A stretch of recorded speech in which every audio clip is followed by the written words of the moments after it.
ada dua dampak positif dan negatif. Ketika nanti kita siap, maka kita sudah bisa bersahabat atau bahkan berdampingan dengan yang namanya corona.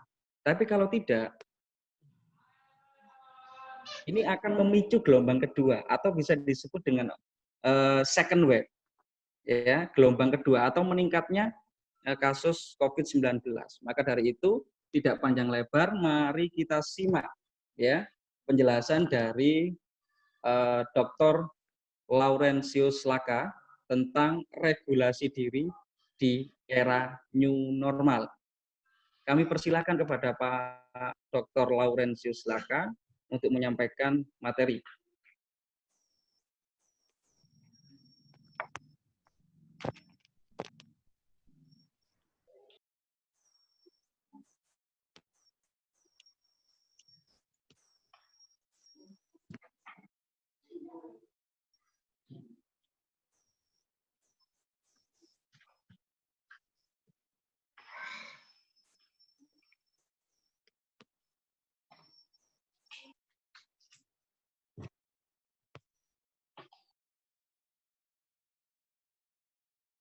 Enggak bisa, Mas Haris. Aduh. Enggak bisa ini. Bisa, monggo dilanjut, Pak. Hah? Share screen-nya enggak bisa ya? Bisa, Pak. Coba. Kelihatankah? Belum, Pak. Hah? Kelihatan? Enggak kelihatan ya? Belum kelihatan? Belum, Pak. Belum. Hah? Belum. Belum? Belum. Coba lagi, Pak. Dicoba lagi.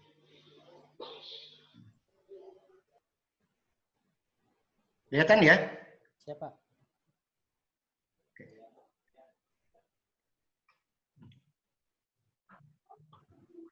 Baik. Kita mulai, Pak. Oke. Terima kasih. Assalamualaikum warahmatullahi wabarakatuh. Waalaikumsalam warahmatullahi wabarakatuh. Senang sekali saya bisa mendapat kesempatan untuk menyajikan materi saya ini. Sekaligus saya mengucapkan selamat datang kepada mungkin suara saya kurang keras ya. Cukup ya suara saya? Cukup, Pak. Kita dengar, Pak. Oke. Baik, selamat datang kepada peserta webinar sekalian. Saya diberikan waktu kurang lebih 15 menit begitu, sehingga saya mengharapkan materi saya ini dalam rentang waktu itu dapat diselesaikan. Namun sekaligus saya mohon maaf manakala terkesan terburu-buru nanti, karena memang saya harus mencukupkan dan waktu yang diberikan kepada saya. Baik, sekaligus juga saya mohon maaf kalau kemarin di flyer itu dituliskan sebagai pakar psikologi, padahal psikologi itu demikian luas rentangnya begitu, sehingga rasanya tidak mungkin untuk menjadi pakar dalam bidang psikologi gitu ya. Kedua, saya juga mohon maaf di sini saya nggak menggunakan masker karena di ruangan ini, di rumah ini cuma saya sendiri, sehingga saya tidak menggunakan masker begitu ya. Baik, Bapak, Ibu, saudara-saudari sekalian, materi saya ini berkaitan dengan self-regulated earning di era new normal, sebagaimana tadi sudah dihantarkan oleh moderator. Memang rasa-rasanya materi ini sangat cocok di era-era seperti sekarang ini. Baik, kenapa kemudian kita melakukan webinar seperti ini? Karena memang kita sedang berhadapan dengan virus yang disebut dengan COVID-19 begitu. Jadi saya tidak akan membahas ini lebih dalam karena waktu 15 menit mungkin tidak bisa lebih detail begitu. Tapi materi ini nanti akan diberikan kepada peserta webinar sekalian. Baik, ada banyak upaya yang sudah dilakukan pemerintah untuk itu, ya. Jadi upaya-upaya mulai dari konsep awal ada yang disebut dengan social distancing. Kurang tepat istilah itu diganti lagi physical distancing. Lalu muncul lagi pendekatan-pendekatan lain disebut dengan protokol kesehatan dan seterusnya. Barusan kita mendengar larangan mudik begitu. lalu ada lagi PSBB, PSBL, ya pembatasan sosial berskala besar, berskala lokal, begitu. Nah, upaya-upaya ini semuanya upaya-upaya yang dilakukan oleh pemerintah untuk melindungi warganya. Itu ya. Baik, tetapi dampak pembatasan itu juga luar biasa. Oleh karena akibat dari COVID-19 ini juga luar biasa.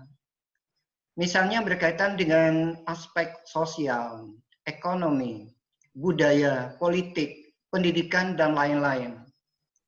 Jadi dampak dari COVID-19 ini bukan saja multi aspek seperti ini atau multidimensional, ya, tapi juga pada akhirnya multi level.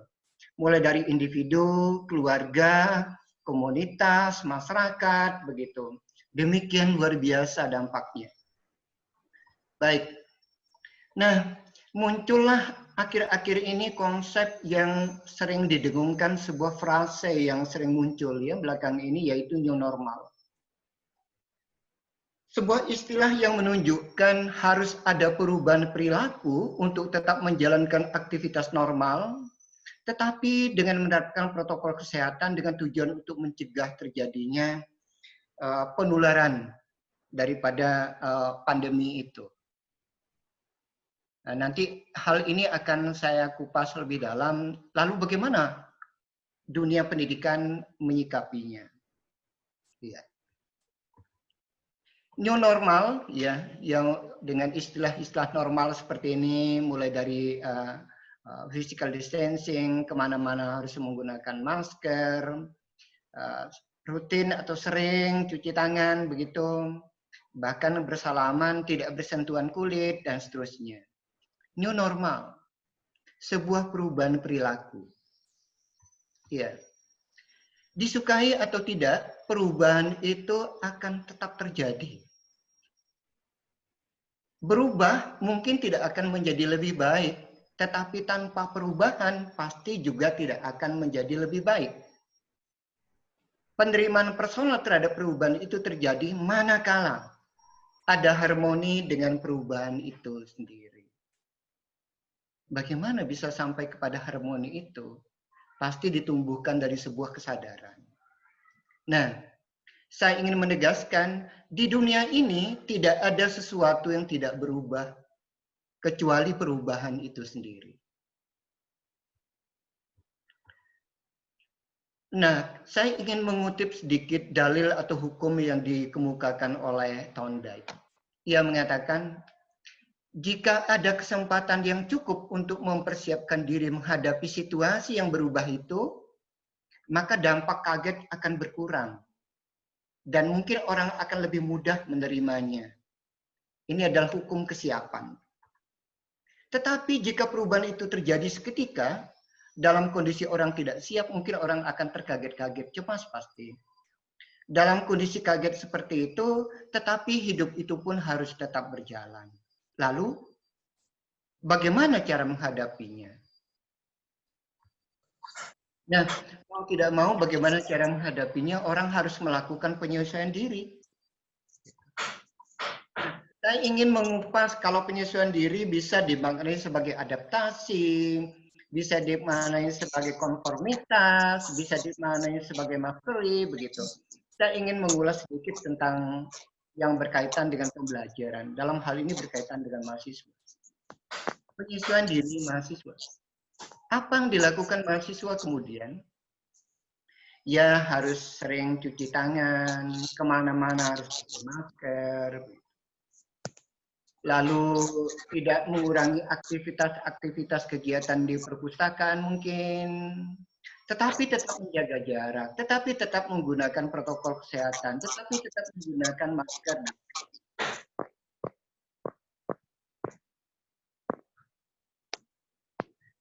Tidak berarti bahwa dengan ada situasi yang berubah dalam dunia pembelajaran lalu kurang memperkuat diri dalam proses belajar. Proses belajar tetap jalan, tapi metodenya mungkin caranya mungkin sedikit berbeda. Bahkan mungkin dimanapun kita bisa melakukan proses belajar itu. Nah, Dalam kondisi seperti itu, maka kita harus menggunakan pendekatan pembelajaran yang betul-betul menempatkan peserta didik di pusat kegiatan pembelajaran. Dan itu dalam konsep pembelajaran disebut dengan student-centered learning. Jadi menempatkan siswa atau mahasiswa di pusat kegiatan pembelajaran. Ini mungkin masih tampak lebih umum. Dan pada situasi new normal seperti ini sangat menekankan ini. Jadi menempatkan siswa atau mahasiswa di pusat kegiatan pembelajaran. Nah, ide ini sebenarnya berkembang dari filsafat konstruktivis ya, yang menegaskan bahwa pengetahuan dibangun secara unik dan individual. Nah, kalau kemudian kita melihat pendekatan SCL tadi, memang banyak sub di sana. Namun sekian banyak sub SCL itu tetap mensyaratkan keaktifan daripada siswa atau mahasiswa dalam proses belajarnya. Nah, saya ingin lebih mengkerucut lagi bahwa salah sub SDL itu tadi dekat atau sama-sama mengacu kepada kemandirian belajar kalau kemudian kita lihat juga SRL, jadi Start and State Learning sebagaimana topik daripada webinar saya ini. Jadi dalam SRL itu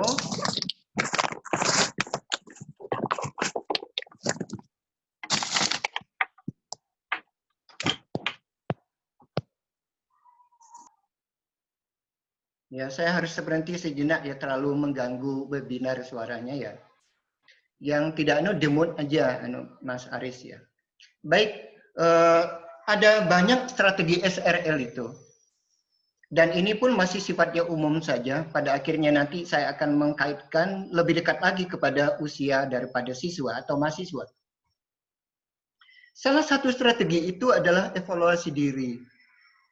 Jadi sebuah kesadaran siswa atau mahasiswa untuk berinisiatif mengevaluasi proses belajarnya. Ya. Strategi yang kedua terkait dengan memberikan konsekuensi kepada diri sendiri. Mengakui begitu. Kalau mampu, saya harus melakukan apa kepada diri saya. Kalau saya gagal, saya harus melakukan apa untuk menghukum diri saya. Nah, misalnya saja, kalau saya tuh gagal, saya akan menulis apapun juga. Saya akan menghafal, saya akan latihan, bekerja keras untuk itu. Tapi kalau mungkin saya mampu untuk itu, saya akan beri hadiah pada diri saya sendiri. Misalnya, makan bakso lah. Makan bakso nggak tanggung-tanggung 3 mangkok sekaligus gitu ya. Misal. Strategi berikutnya terkait dengan penetapan tujuan dan perencanaan. Ini lebih dekat kepada apa yang disebut dengan metakognitif. Jadi menetapkan tujuan, terus merencanakan urutan-urutan langkah. Bismillah.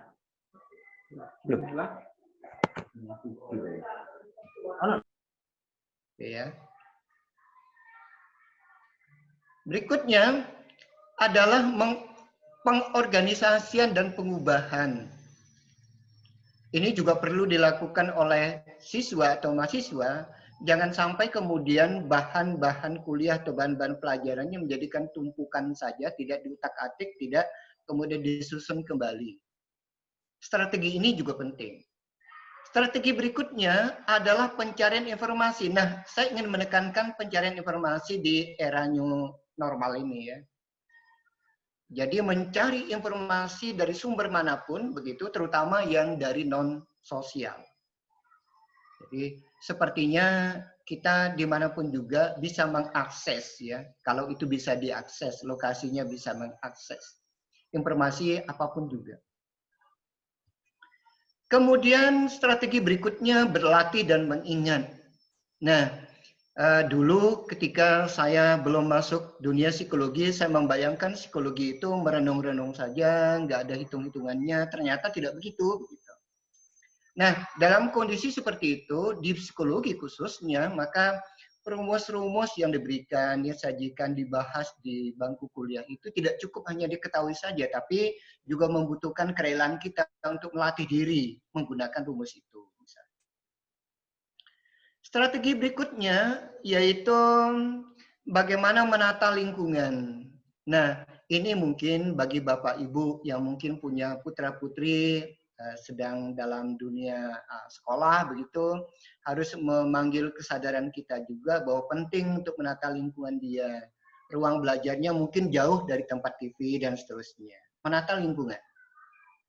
Strategi berikutnya menyimpan catatan dan kemudian ditinjau kembali, dimonitor kembali. Ya.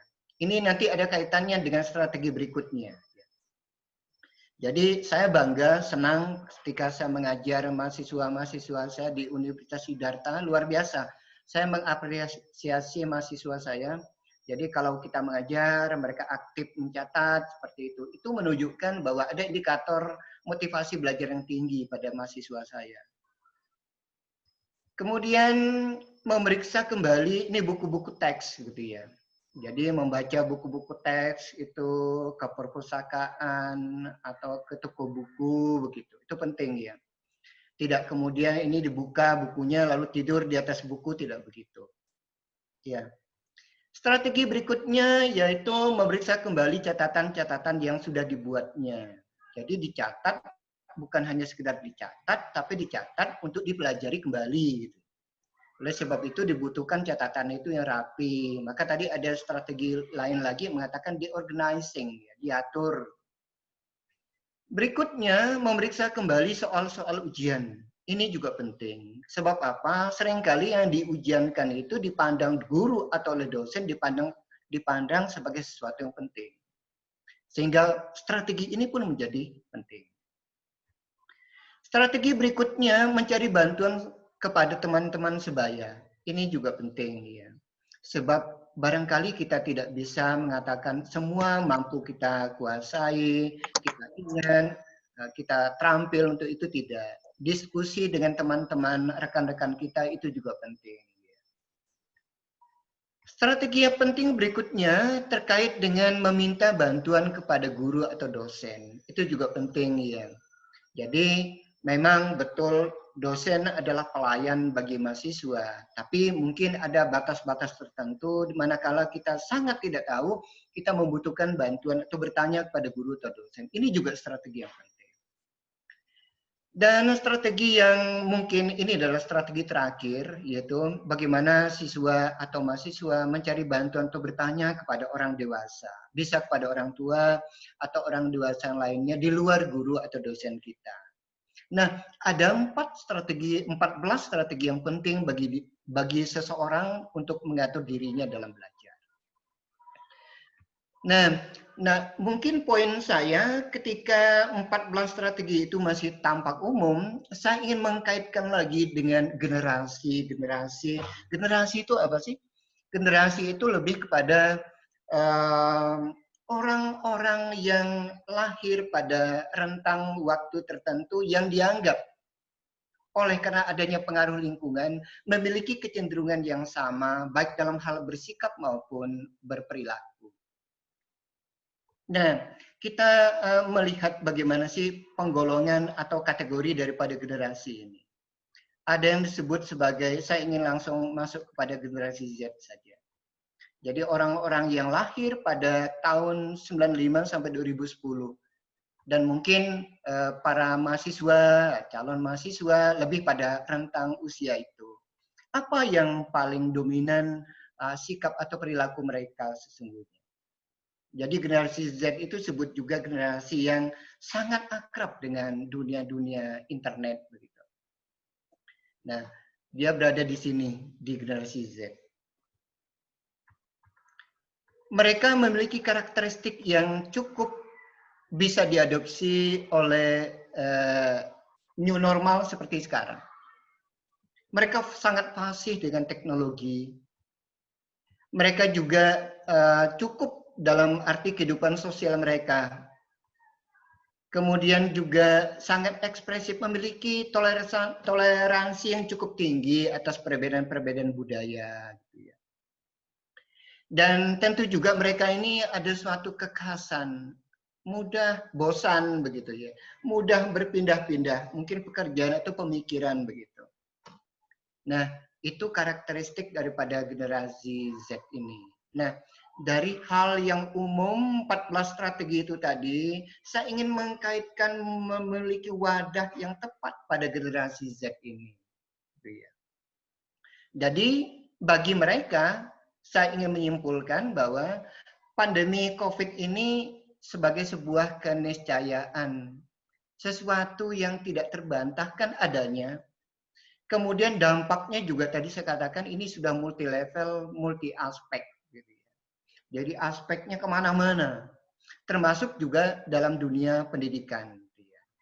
Tapi sebegitu keniscayaan itu tidak bisa terbantahkan, kita tidak punya cara lain lagi kecuali menyebut itu sebagai sebuah kondisi new normal, sebuah kondisi yang dipaksakan dalam kondisi hidup yang harus terus berjalan.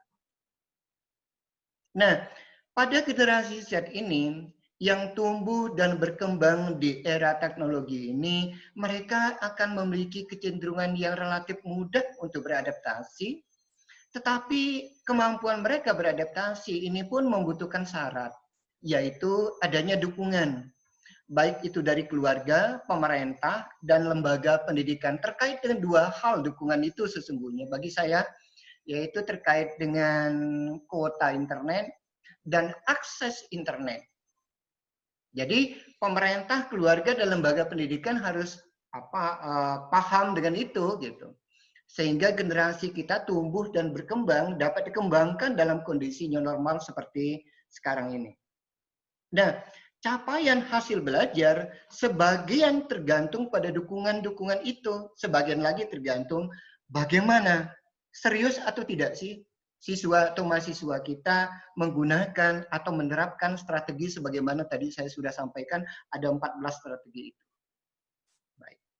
Nah, Bapak, Ibu, dan peserta webinar sekalian, kami di staf pengajar Universitas Siddhartha Pasuruan, kami siap menghantarkan mahasiswa tumbuh dan berkembang dalam situasi seperti ini. Gitu ya.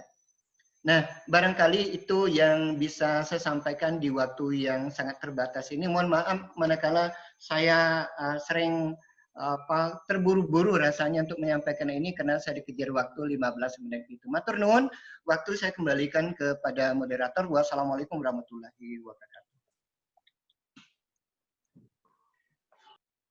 Waalaikumsalam warahmatullahi wabarakatuh. Terima kasih Pak Dr. Laurentius Laga. Sangat spesifik sekali tadi kita sudah mendengarkan bahwa peserta didik atau anak-anak kita baik di level SLTP, SLTA maupun yang sekarang menjadi mahasiswa adalah generasi Z yang sangat akrab dengan dunia internet. Nah, saya kira ini juga perlu tindakan bijak dari beberapa orang tua sekaligus dewan guru ya untuk menyiapkan bagaimana SDM ini bisa dimaksimalkan dalam hal yang positif. Begitu ya. Jadi sekarang tiba saatnya pada materi kedua yang akan disampaikan oleh Edianto PhD in Ed atau in Education. Kami persilahkan dengan tema tantangan pendidikan pada transformasi digital. Kami persilahkan kepada Edianto PhD untuk memulai materinya. Baik. Assalamualaikum warahmatullahi wabarakatuh. Waalaikumsalam warahmatullahi wabarakatuh. Waalaikumsalam warahmatullahi wabarakatuh. Sungguh senang sekali hari ini, alhamdulillahirabbil alamin, kita bisa berjumpa walaupun via online. Mudah-mudahan apa yang saya paparkan ini dapat bermanfaat bagi teman-teman semua. Baik, langsung saja saya coba untuk share screen paparan materi yang telah saya persiapkan. Baik, dengan tema self-regulation in era new normal, self-regulated, ya, bagaimana saya sebagai seorang pendidik ya atau aktivis di bidang pendidikan mencoba untuk menerka-nerka ya berdasarkan hasil riset, hasil penelitian, kemudian hasil pernyataan-pernyataan pakar ya di era transformasi digital pasca COVID ini. Baik, tadi sudah diperkenalkan oleh saudara moderator Pak Aris bahwa saya adalah seorang aktivis di bidang pendidikan, ya, juga pengajar di Universitas Pasuruan. Baik, pendidikan pasca COVID. Pada masa COVID, ya, masa COVID pada pertengahan 2020 lalu, ya, itu dinyatakan bahwa Indonesia itu melakukan sistem belajar di rumah, ya, bekerja di rumah. Ya. Berdasarkan data yang saya ambil dari BPS yang terupdate pada tahun 2018, ya, jumlah siswa kita itu mulai dari pendidikan formal dari tingkat SD sampai dengan SMA saja itu sudah melebihi 40 juta siswa, ya, 40 juta siswa. Nah, sehingga otomatis jumlah siswa yang begitu banyak ini ada juga dampak bagi orang tua, ya, agar bisa membagi waktu antara mengajarkan di rumah yang biasanya dilakukan oleh guru sekarang harus diambil alih sebagian oleh orang tua di rumah, ya. Sedangkan ya dampak untuk guru, ya, ini juga saya ambil dari data BPS, ya, itu lebih dari 3 juta guru, ya, dan mereka, ya, mereka para guru yang berjasa untuk kemajuan pendidikan Indonesia ini harus merancang kembali pembelajaran yang sudah disusun dan harus mendadak berubah menjadi daring, ya, dalam jaringan atau via online. Nah, kemudian berdasarkan US Center for Disease Control and Prevention, ya, respon yang diberikan, ya, semasa pandemi corona adalah banyak sekolah yang mengubah pembelajarannya menjadi online distance learning, ya. Ya, distance learning aja tetapi ditambah dengan online gitu. Nah, contoh media yang banyak digunakan sekarang ini adalah Zoom, dan itu juga digunakan untuk webinar kita kali ini.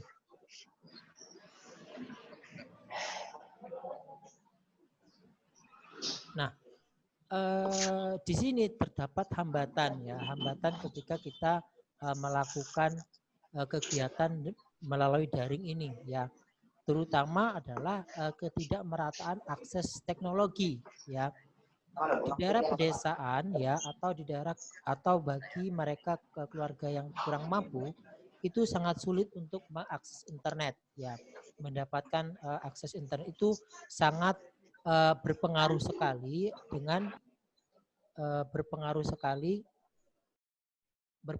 terhadap kelancaran pembelajaran secara daring ini, ya.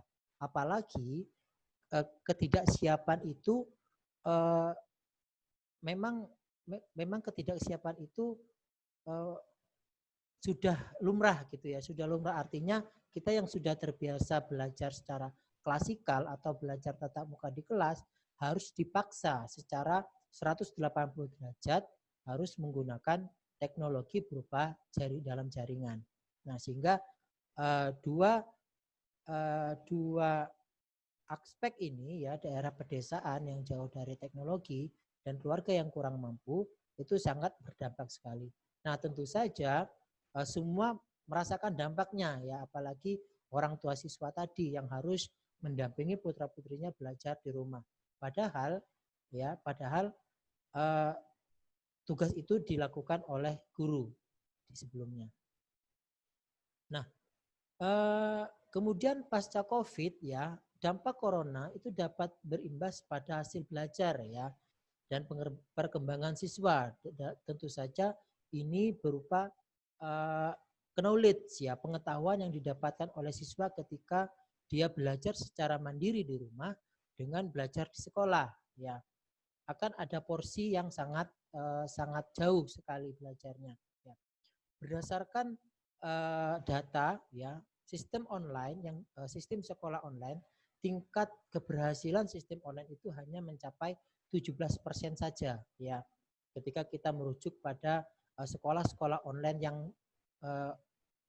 yang maju di luar negeri ya. Dan tingkat drop out-nya itu sangat tinggi. Namun tingkat untuk pendaftaran minat untuk ikut kelas online itu sangat tinggi, namun untuk keberhasilannya sangat rendah. Nah, di sini sekolah yang berfungsi untuk memberikan pendidikan ya, itu ditutup ya. Mereka kehilangan kesempatan untuk mendapatkan pendidikan yang layak. Ya, ini saya ambil dari berita yang dimuat di surat kabar Jepang gitu ya, surat kabar Jepang dan juga dari artikel yang diterbitkan, publikasi ilmiah yang diterbitkan di Jepang.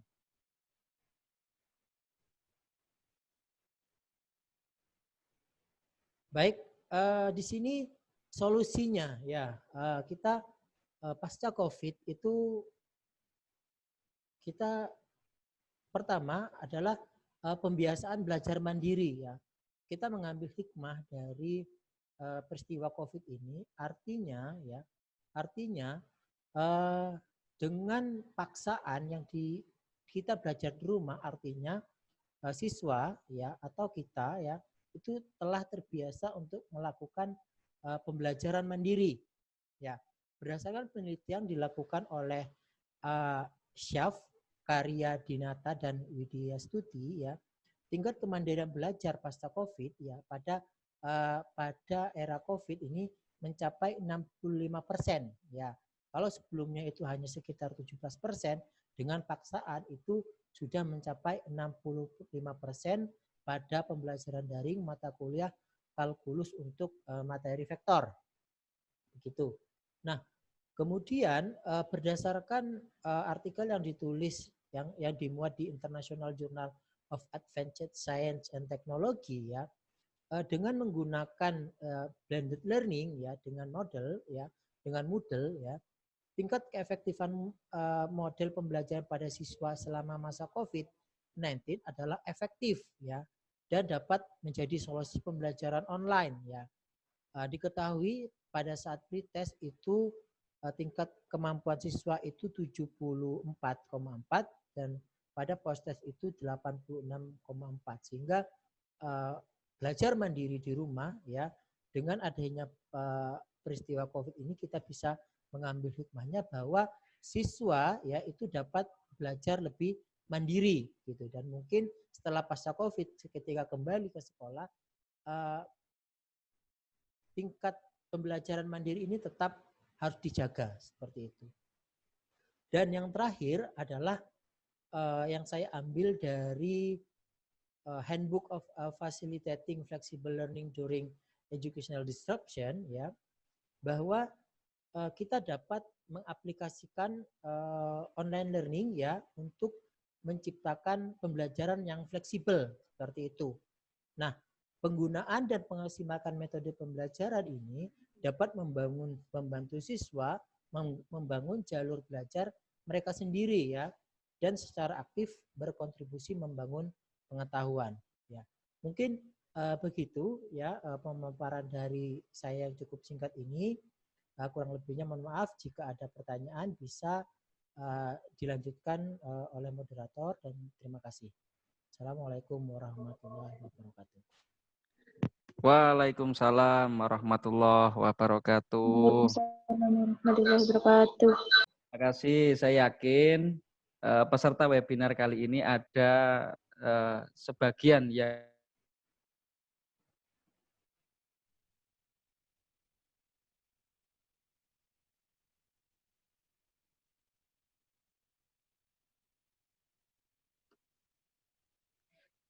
tadi sudah dibahas. Kalau Bapak Laurentius Laka tadi sudah menyampaikan model pembelajaran generasi Z ya, ada SRL, ada SCL, Student Centered Learning, kemudian Pak Dr. Edianto tadi sudah menyampaikan ada ODL, Online Distance Learning, Pokoknya banyak model pendidikan yang bisa kita terapkan, ya. Bisa kita terapkan di era new normal ini atau pasca pandemi. Silakan kalau ada pertanyaan terkait beberapa materi yang sudah disampaikan, kami persilahkan dari siapa dulu yang mau bertanya. Saya Pak. Ya, sebutkan nama. Saya perkenalkan, nama saya Nur Inayatul Mufida dari mahasiswa Universitas Sudirta Pasuruan sendiri. Baik, silahkan. Mau ditanyakan ke siapa? Terserah Pak, mungkin siapa yang mau menjawab.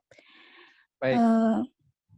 Sebelumnya gini, kan tadi yang pemateri terakhir tadi menjelaskan bahwa ada self regular, itu menceritakan tentang kemandirian mahasiswa dan pelajar. Tapi yang kita rasakan sendiri sebagai seorang pelajar, untuk langsung menerima pembelajarannya seperti yang Bapak jelaskan tadi, itu kita termasuk shock juga seperti itu. Karena apa? Untuk kita pribadi yang termasuk mahasiswa pun itu tidak efektif sama sekali, Pak. Contohnya yang seperti kita biasanya bertatap muka dan kita langsung mengajar di kelas, lalu kita terbiasa untuk belajar di daring tadi, itu menurut saya banyak kesalah pemahaman, Pak. Contohnya seperti ini, dosen mengatakan A, kadang-kadang yang mahasiswanya itu bingung, Pak, mau menjelaskannya, mau menerimanya seperti apa. Jadi menurut saya mungkin Bapak yang pemateri tadi bisa menjelaskan kembali, soalnya kita juga banyak ketidakpahaman di situ, Pak. Mungkin seperti itu. Terima kasih.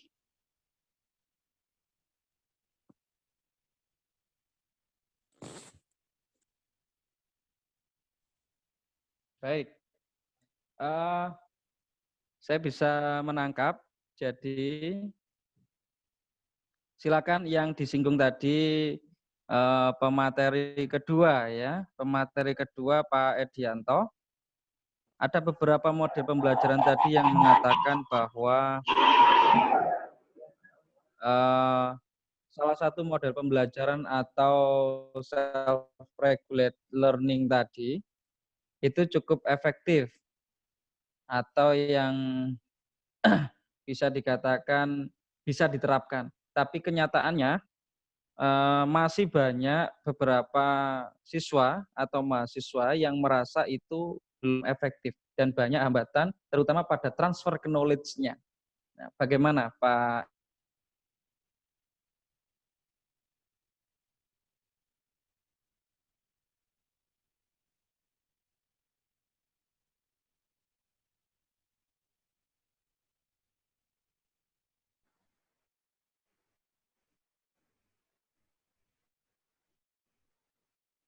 Baik, terima kasih atas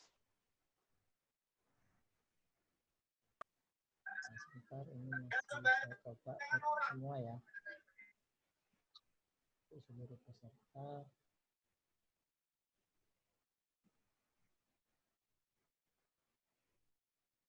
Baik,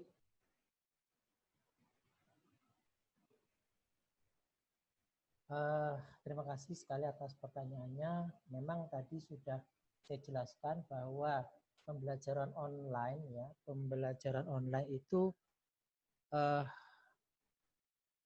tingkat partisipasinya itu sekitar 17% saja ya, yang dapat ditangkap secara maksimal, dan itu juga dirasakan oleh kita sebagai dosen yang belum terbiasa dengan pembelajaran online ini ya. Namun demikian kita dapat mengambil manfaat dari COVID ini ya, mengambil hikmah ya dari peristiwa COVID ini. Kita dipaksa untuk bertransformasi ya. Di era digital ini kita mau tidak mau harus menggunakan digital ya sebagai cara pembelajaran ya, karena dengan online ini ya, dengan era digital ini kita dapat belajar secara fleksibel ya kayak gitu. Ya, walaupun ya benar tadi kendalanya ketika ada gangguan, kemudian penangkapan knowledge ya itu juga memang terganggu dan itulah proses yang tidak bisa diterima atau secara maksimal itu kita dapatkan secara instan. Nah, proses itu harus kita jalani, namun satu hal yang bisa kita petik adalah dengan adanya COVID ini ya, new era ini kita dipaksa untuk beralih ke transformasi digital dan kita harus lebih belajar secara mandiri seperti itu. Mungkin itu jawaban saya. Mungkin Pak Laurentius bisa menambahkan. Terima kasih.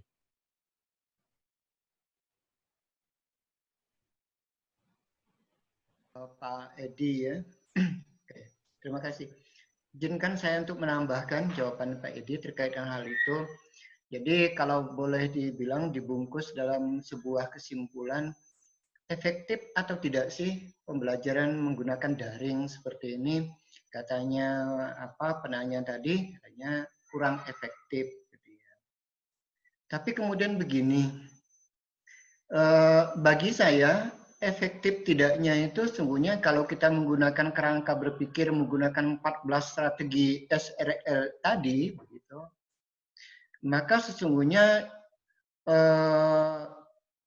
itu adalah kembali lagi kepada sebesar apa responsibility kita, tanggung jawab kita sampai kepada satu kata mastery, sampai kepada satu kata penguasaan.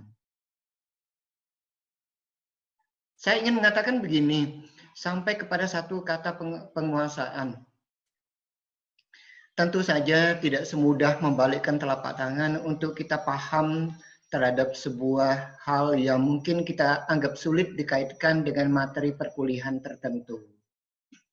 Semua kita merasakan hal itu. Tetapi kalau kemudian itu dikembalikan kepada besar kecilnya rasa tanggung jawab kita untuk sampai kepada penguasaan, barangkali itu memberikan ruang kepada diri kita untuk menemukan celah atau cara untuk memperoleh penguasaan terhadap materi perkuliahan yang bagi kita sulit itu. Saya sering mengatakan kepada mahasiswa saya sebuah strategi saya ketika saya menyusun disertasi. Jadi izinkan saya berbagi informasi di sini. Pada level itu tidaklah mudah begitu, sebab sebuah proses pembelajaran dihadapi secara mandiri. Begitu sulitnya kalau sudah sampai ke jenjang itu ya. Level S3 maksud saya. Ini saya pindahkan, jawaban ini saya pindahkan untuk menjadi cara bagi mahasiswa ketika berada dalam situasi new normal ini. Apa itu? Jadi saya sering katakan pada mahasiswa harus ada strategi yang kita create sendiri, yang kita ciptakan sendiri. Mau bimbingan misalnya, oh ya saya mau bimbingan dengan Bapak ini. Saya tahu Bapak ini dosen saya dan punya sekian banyak mahasiswa, artinya yang dilayani bukan saya sendiri. Lalu bagaimana strategi? Nah, strateginya mulai dari strategi bertanya. Saya ingin menanyakan ini dulu, karena ini yang saya anggap paling penting. Paling sulit. Di bawahnya saya berikan lagi daftar. Ini agak sulit. Yang ini lagi, wah ini sih masih sifatnya samar-samar antara ya atau tidak, tapi kayaknya saya sudah separuh bisa. Nah, mulai dari membuat daftar itu pun penting gitu. Jadi kembali lagi kepada sebesar apa rasa tanggung jawab kita terhadap penguasaan materi perkuliahan tertentu. Loh, kenapa bisa ngomong gitu? Nah, ini saya kembalikan lagi kepada pengalaman.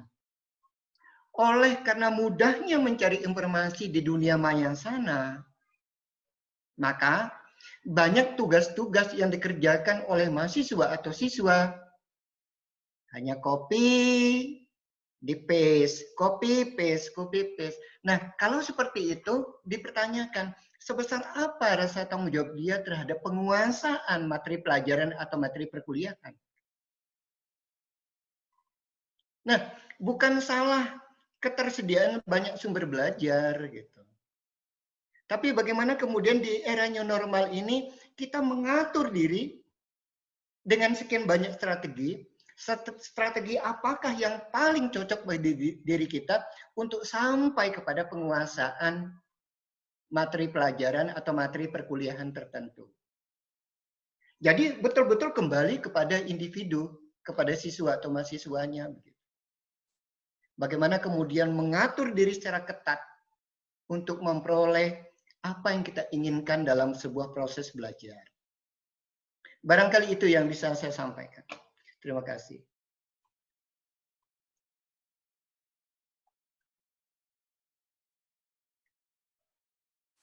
Mas Aris, gitu jawaban saya ya. Baik, terima kasih Pak Lawrence dan Pak Edi.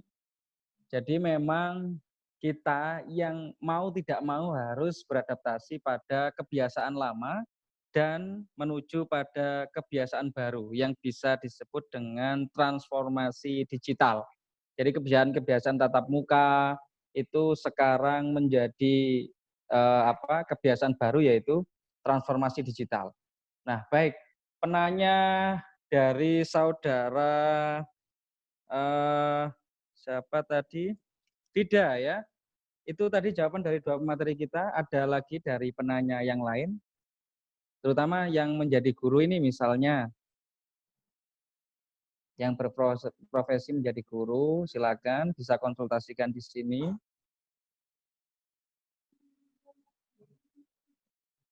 Sebutkan nama dan mau bertanya kepada siapa, Pak Edi atau Pak Lawrence. Silakan.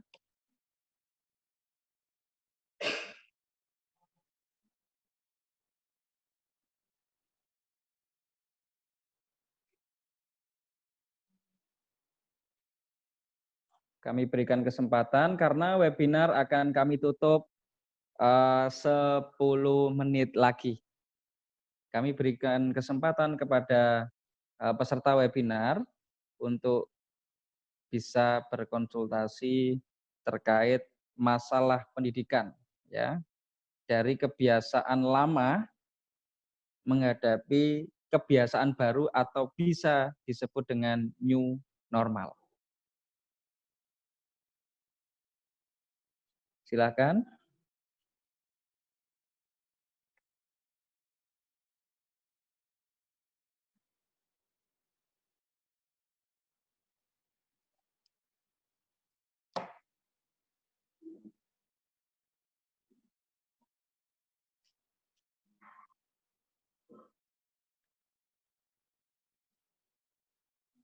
Siapa yang mau bertanya?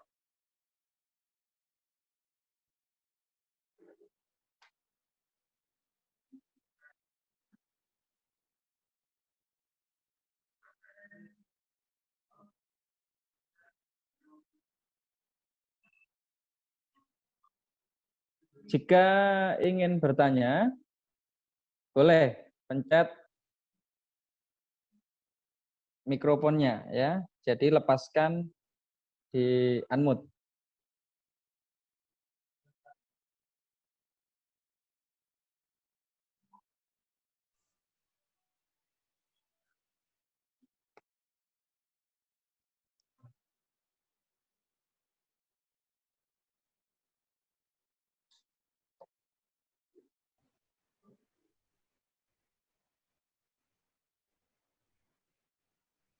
Para mahasiswa mungkin yang mengikuti webinar ini, silakan. Para Bapak Ibu guru yang berada di instansi pendidikan,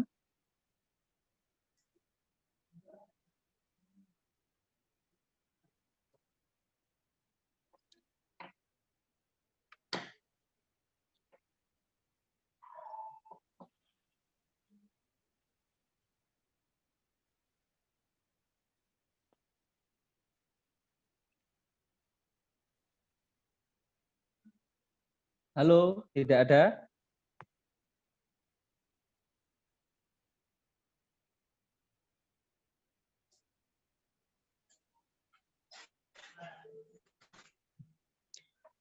Assalamualaikum, Pak. Ya, waalaikumsalam.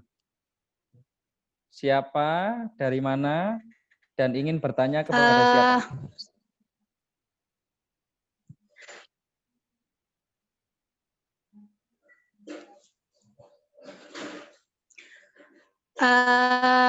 Nama saya Siti Anifa dari Siti program studi pendidikan bahasa Arab Universitas Yogyakarta Pasuruan semester 6. Oke, Siti Anifa dari Prodi PPA semester 6. Ingin bertanya kepada siapa, Mbak Anifa? Bertanyanya ke itu deh Pak, masing-masing pemateri aja deh yang mau masing-masing jawab. pemateri. Baik. Oke. Gini Pak, kan sekarang ini yang viralnya lagi masa pandemi. Di sini kan masyarakat dibagi menjadi 2 bagian. Maksudnya orang-orang yang percaya kalau corona itu adalah sebuah pandemi, dan yang satunya lagi adalah orang-orang yang mempercayai bahwa corona itu cuma konspirasi. Nah, gimana cara kita untuk menyikapi orang-orang yang meyakini bahwa corona itu adalah konspirasi, sedangkan itu anak didik kita. Sehingga kalau misalkan kita nyuruh dia pakai masker atau pakai protokol yang lain untuk menjaga kesehatan itu, Pak, dia itu kekeh dengan pendiriannya gitu loh. Corona itu nggak ada gitu, Pak. Oke. Ya, ini Ya. yang satu aliran ya, aliran satunya itu meyakini, yang satunya tidak meyakini, begitu ya. Oke. Itu saja, Mbak Anifa? Ya, itu saja. Terima kasih, Pak. Baik, kita buka satu pertanyaan lagi ya, sekaligus nanti kita kita akhiri. Penanya terakhir, silahkan.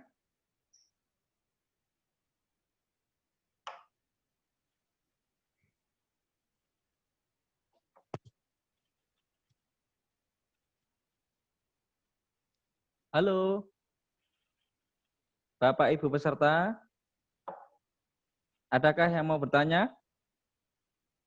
Kalau tidak ada, berarti pertanyaan dari Saudari Siti Anifa tadi menjadi akhir dari sesi webinar kali ini.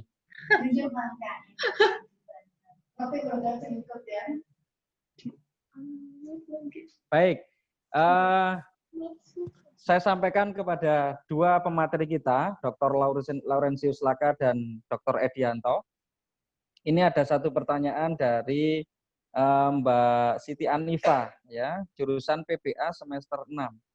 Jadi masyarakat hari ini itu terpecah menjadi 2.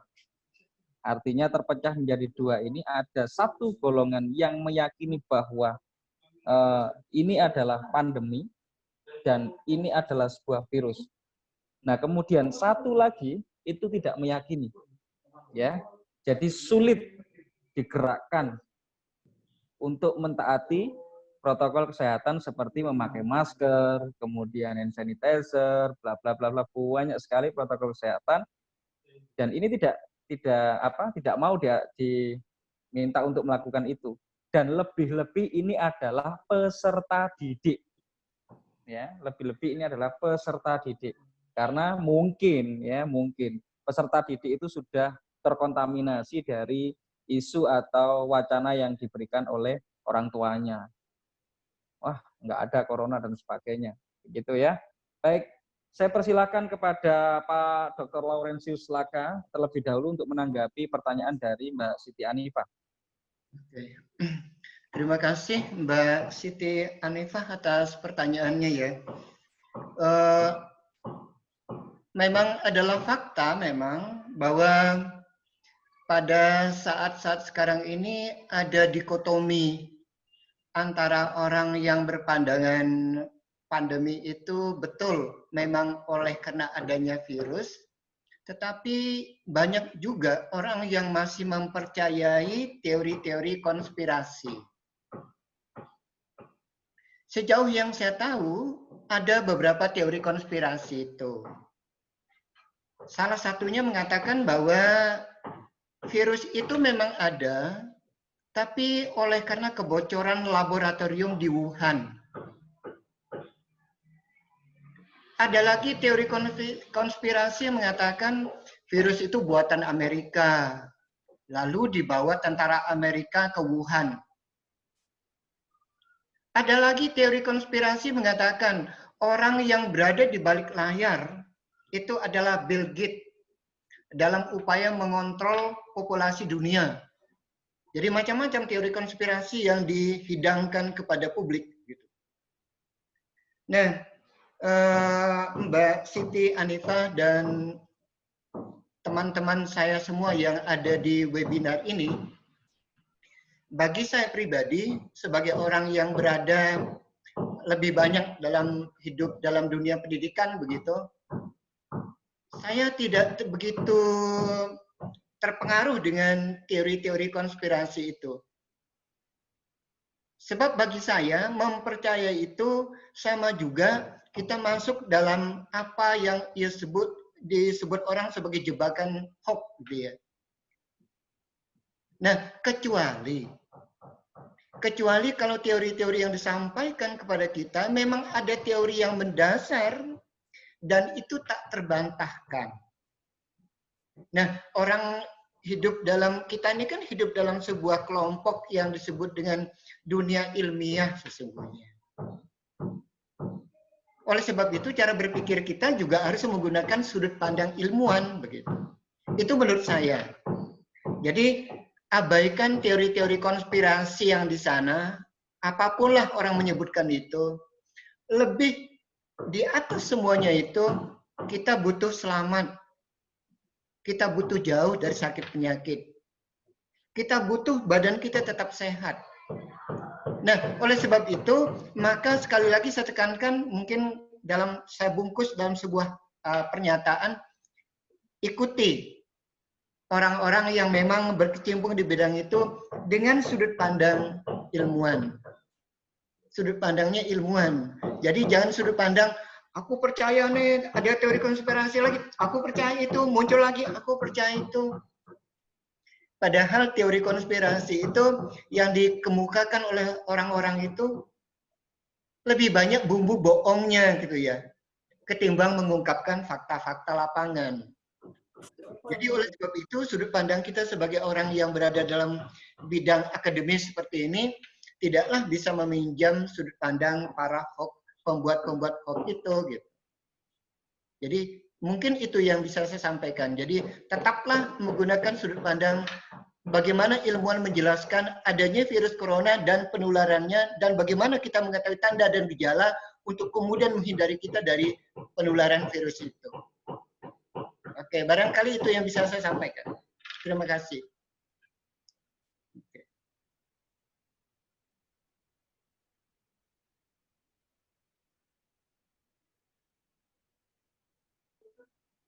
Baik, terima kasih Pak Lauren. Langsung ke Pak Edianto ya, Pak. Jadi bagaimana sih langsung pada strateginya ketika peserta didik itu ikut-ikutan atau konformite ya?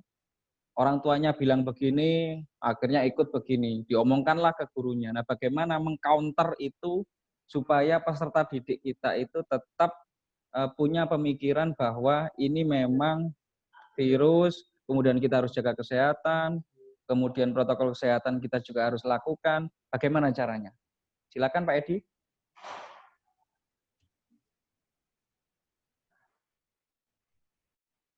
Ya memang terima kasih sekali Mbak Siti ya, Mbak Siti Hanifah. Kalau berbicara tentang masa sekarang ya, memang tidak lepas dari yang namanya media ya, media dan media sosial ya terutama, dan itu menyebabkan penyebaran berita itu sangat cepat gitu ya. Dan ketika beredar tentang teori konspirasi, nah itu adalah hal yang sah-sah saja ya dalam era demokrasi juga ya. Orang bebas untuk berpendapat dan menganalisis suatu kejadian menurut pemikirannya sendiri. Itu sah-sah saja. Namun bagi saya ya, untuk mencapai sesuatu yang besar ya, konspirasi, namanya konspirasi dunia, itu bagi saya itu terlalu kecil ya untuk saya ya untuk membahas hal tersebut ya. Mungkin saya sama dengan Pak Laurentius bahwa saya lebih baik untuk mengamankan di sekitar saya ya. Ya, seandainya pun itu teori konspirasi, setidaknya kita bisa menyelamatkan diri kita sendiri ya. Toh semua protokol yang di kesehatan yang sekarang ini sedang digalakkan itu adalah untuk kesehatan kita masing-masing. Dan saya pikir ya semua teori konspirasi itu adalah hal yang sah-sah saja dalam mengemukakan pendapat, ya tidak masalah. Ya.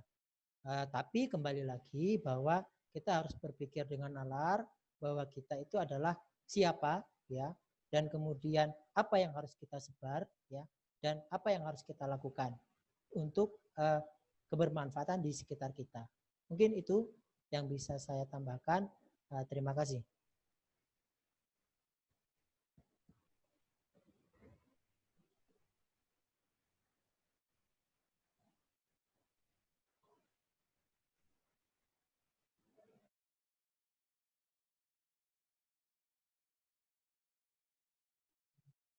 Baik, terima kasih Pak Edi atas penjelasannya. Pak Dr. Lawrence juga terima kasih atas penjelasannya. Ini adalah akhir dari pertemuan webinar kali ini.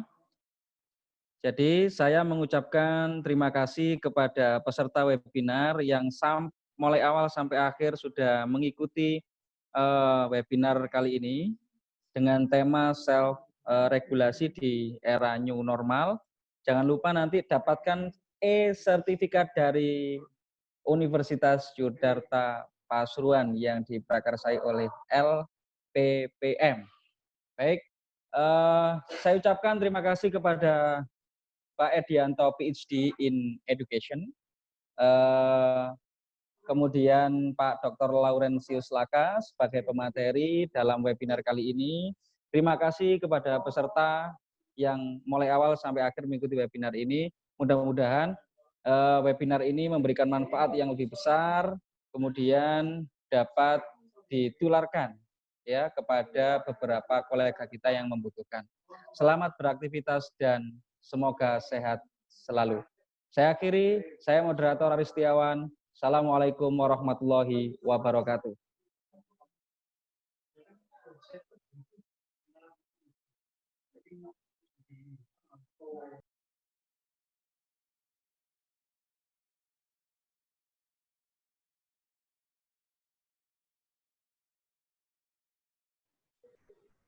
Bisa raise hand semua ya, raise hand semua. Raise hand semua. Dadah. Assalamualaikum warahmatullahi wabarakatuh.